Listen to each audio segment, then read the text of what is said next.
People need us to standardize, we get that. But it needs to be flexible enough to customize based on a school's theme, based on a school's demographic, meaning special ed, ELL, whatever special needs. So what we arrived at was a standard program of 12 750 square foot classrooms. And then 4+ classrooms that were flexible. Science lab, a science demo room, 1,000 square foot space with water. The forensics school could make it their forensics lab. The deep health school would do it as a second science lab. I mean, trying to really customize on the ground, but build a standard that was definitely could move between. And then a special ed space, a 1,000 square foot special ed space with a movable partition down the middle. So I could teach 12 to 1-to-1, or I could teach 1 to 27 or 1 to 30. I'd have that flexibility based on my population. And then the small school program for 6 through 12 was just a bigger version. Instead of 12 standard classrooms, it was 17 standard classrooms plus the other pieces. And what about teacher spaces? Into this is built all of these, and we have a publication I can give you guys. All these hash spaces were admin spaces. So every school, every autonomous school of 400 kids in a shared building would have this, and then they would have a principal's office, an admin hub, which was the standard 750 square foot, they basically would have 4 375 square foot spaces to determine how they would portion those out, often guidance counselor, principal, they always, and a parent partner space, and then a teacher workroom. So all of that was built in, and that was the satellite. But it's nice to think about a school being 17 or 18 classrooms, but that does not a high school make. Because kids actually need to eat lunch, and kids need to go to the library, and kids need to articulate through the building. So we spent a lot of time thinking about the shared spaces. And this is just an idea to represent kind of wanting to build in something that could be 1 to 27, 1 to 108, the idea of a grade level. So we tried to build this functionality into our shared buildings. And then the idea, obviously, that every building wanted a space that could house an entire small school, an auditorium. Actually, I want to step in on that. One of the complaints we've had from a lot of the schools around is that their auditoriums can no longer handle the population of the school. But here what Adam said is the purpose of the auditorium is not to handle the entire building's kids, but just the small school's kids. And so that changes the space needs. So one of the battles we fought was, how do you do this? How do you do this at scale? So this is something I'm sure most of you are familiar with. I mean, this was kind of, these were the competing interests. We had everybody at the construction authority saying it's got to be efficient. It's got to be more efficient than it is now. We're not spending money.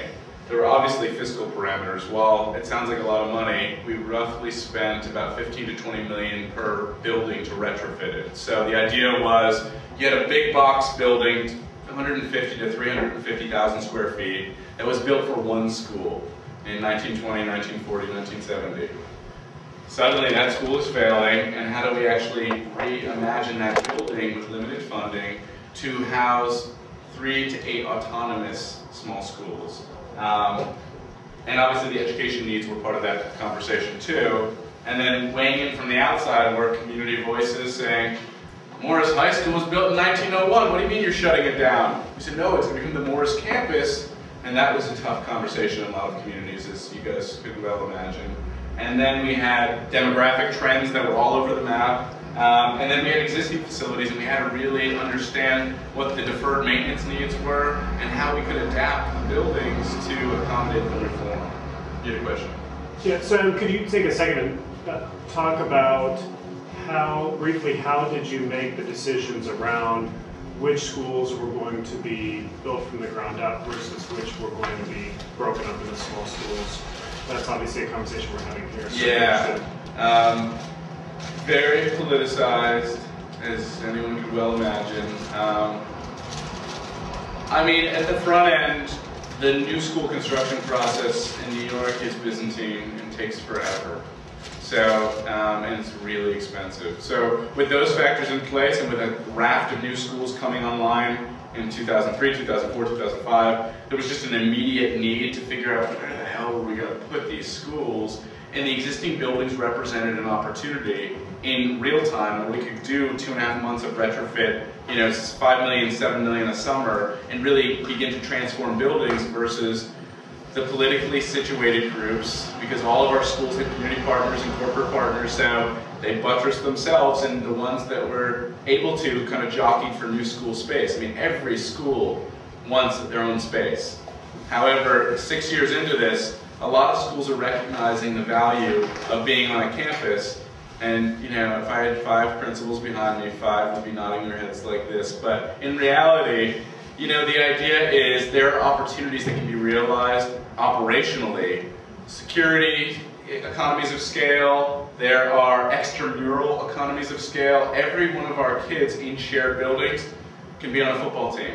A 400-student school can't put out a football team, a marching band, a glee club, et cetera, et cetera, et cetera. They can do some pieces, but they can't do all of those. And then there are programmatic opportunities that our schools are beginning to realize around AP classes, around shared professional development, around this, this, and this. I mean, a question I often have gotten on my last trip and this trip have been, so can these schools offer the scope and the breadth of programming academically? And our schools are able to.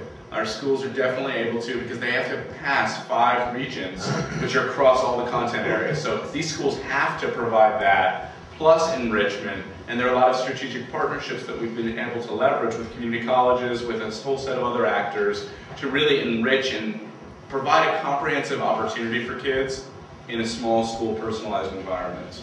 So just the final follow-up there is that you would say then that structurally, given the age of your school buildings, that there was not a feeling amongst the community, which of course is a large one, nor the school district, that structurally the schools were failing such that you really needed to engage in a significant rebuilding?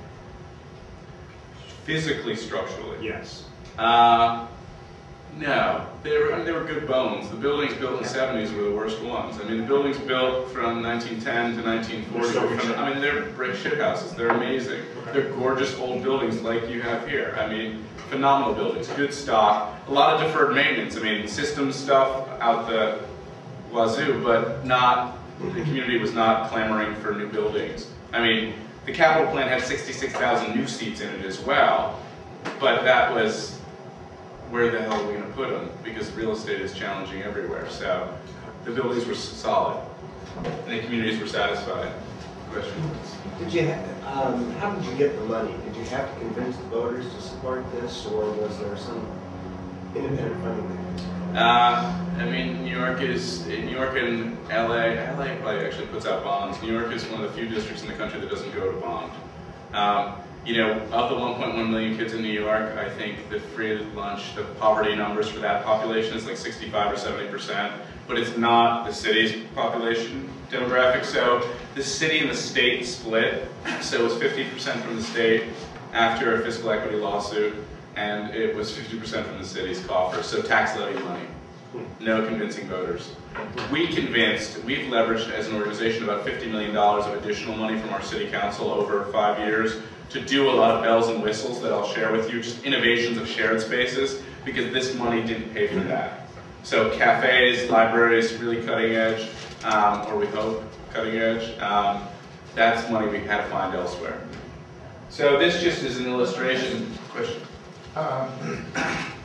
Flexibility has always been an issue in education. In the 60s it was team teaching.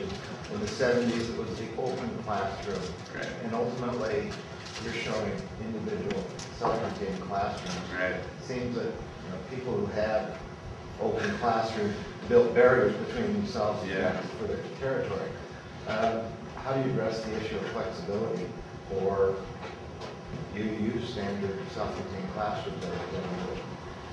I think, and I can only be one opinion in this conversation, from an education reform perspective and looking at, 30 years of ed reform history, there have been a lot of pendulum swings back and forth, and right now, The best thinking is kids need to be in a closed space. An educator can't be drowning out